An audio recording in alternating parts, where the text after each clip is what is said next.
Mithi vines চ্যানেলে আপনাদের স্বাগত। রাধে রাধে বন্ধুরা, সকালবেলা ঘুম থেকে উঠে গিয়েছি। আজ থেকে আমি ডেইলি ব্লগ আপনাদের সাথে শেয়ার করব। এর আগে আমার চ্যানেলে আমি অনেক ধরনের ছোট ছোট শর্টস বলুন বা বিভিন্ন খাবারের ব্লগ এইগুলোই দিতাম, কিন্তু আমার মনে হলো এখন থেকে ডেইলি ব্লগ বানাবো। তো ডেইলি ব্লগ যারা বানায় জানি ভীষণ কষ্টের কাজটা। তো আজকে থেকে দেখা যাক আমি আপনাদের সাথে আমার জীবনের টুকরো টুকরো অংশগুলো কিভাবে শেয়ার করতে পারি। সকালবেলা আজকে বৃহস্পতিবার, তাড়াতাড়ি ঘুম ভেঙে গেছে, তো উঠেই ভাবলাম যে আজ থেকে এই শুভ কাজটা শুরু করা যাক। তো এরপরে আমি ফ্রেশ হতে যাচ্ছি, তারপরে এসে বাকি কি করি সারাদিনে অবশ্যই আপনাদের সাথে শেয়ার করব। সকালবেলা এবার বিছানা থেকে নেমে পড়ার পালা, কারণ আর বসে থেকে লাভ নেই। আর আজকে দেখলাম অল্প অল্প ঠান্ডা আছে, তো উঠে আগে সোয়েটারটা পরে ফেললাম। ঘরে তো বিশেষ একটা প্রয়োজন হয় না সোয়েটার পরার, কিন্তু সকালের দিকটা সন্ধ্যের দিকটা একটু পরতেই হয়।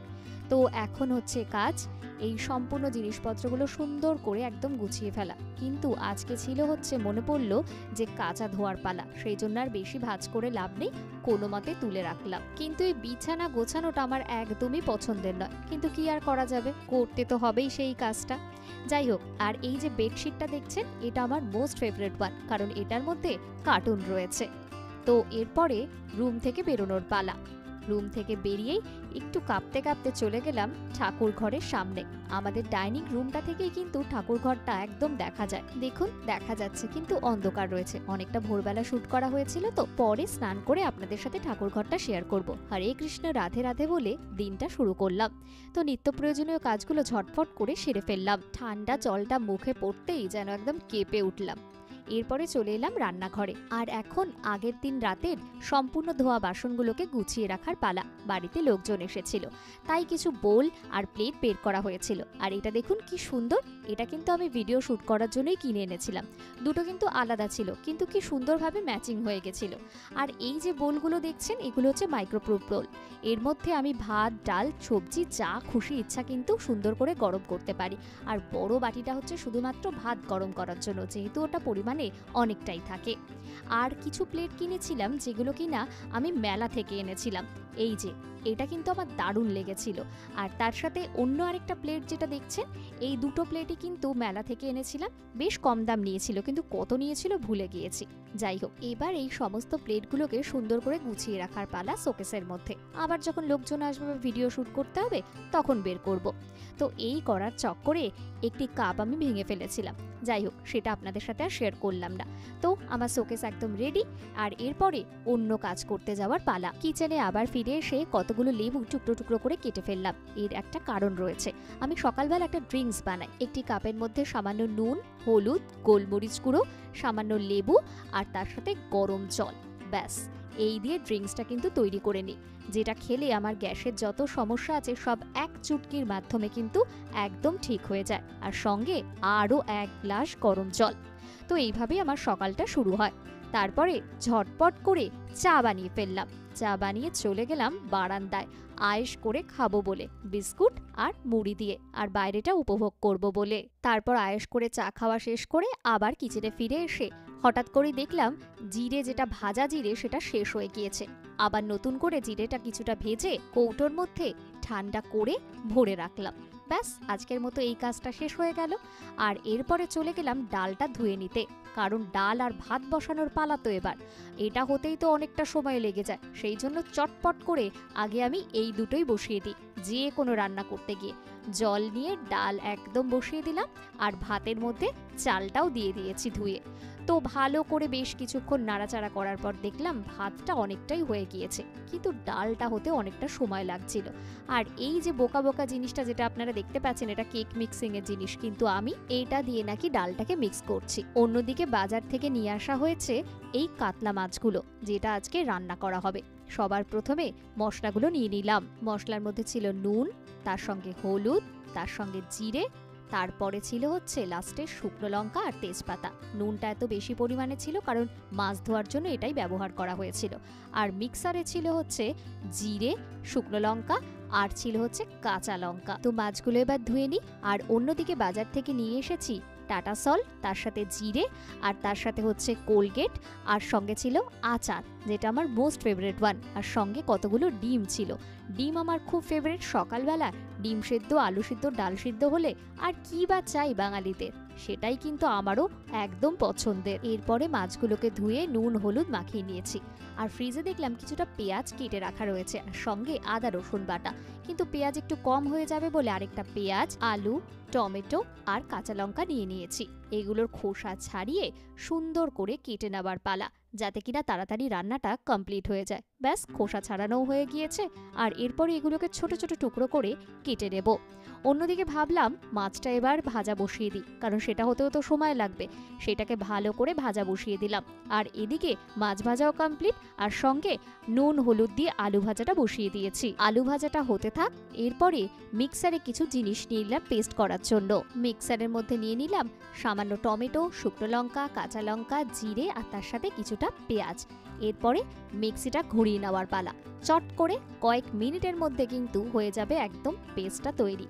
আপনারা দেখতে থাকুন। তো এটা যতক্ষণে হচ্ছে ততক্ষণে ভাবলাম যত তাড়াতাড়ি সম্ভব কাজগুলো কিভাবে করব।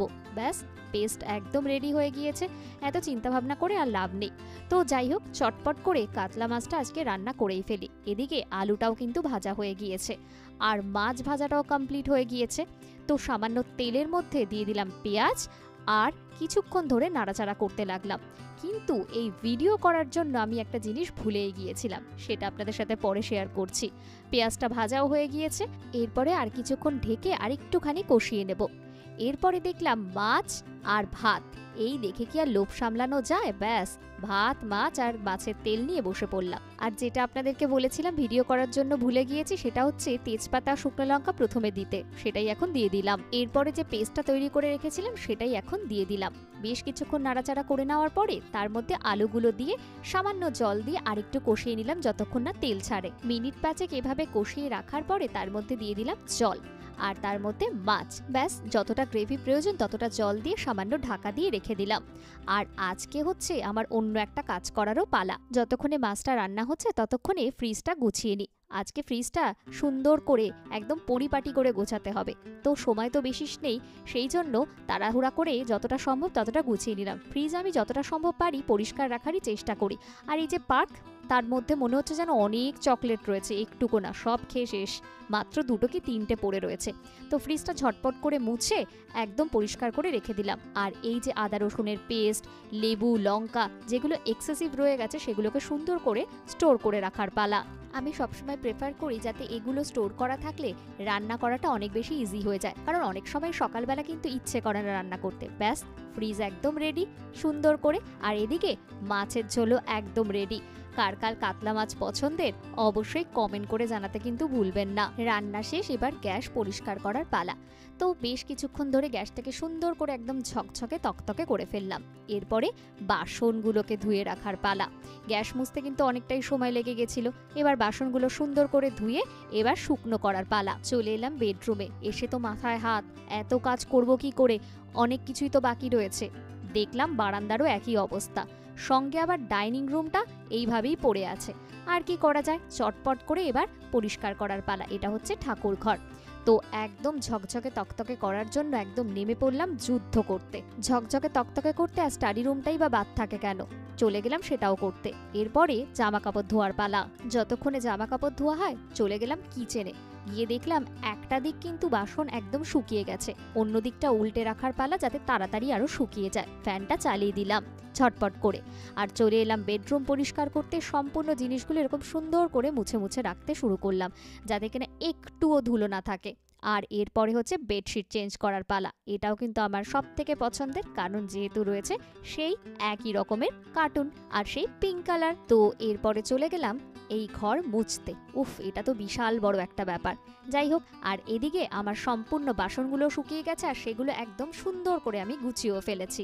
রান্নাঘর এরকম পরিষ্কার পরিচ্ছন্ন দেখতে কার না ভালো লাগে, এবার আমারও শান্তি। আর বাকি ঘরগুলো একদম সুন্দর করে ঝকঝকে তকতকে কিন্তু আমি করে ফেলেছি। এরপরে ঝটপট করে স্নান করে এসে নিজের একটু রূপচর্চা করার পালা।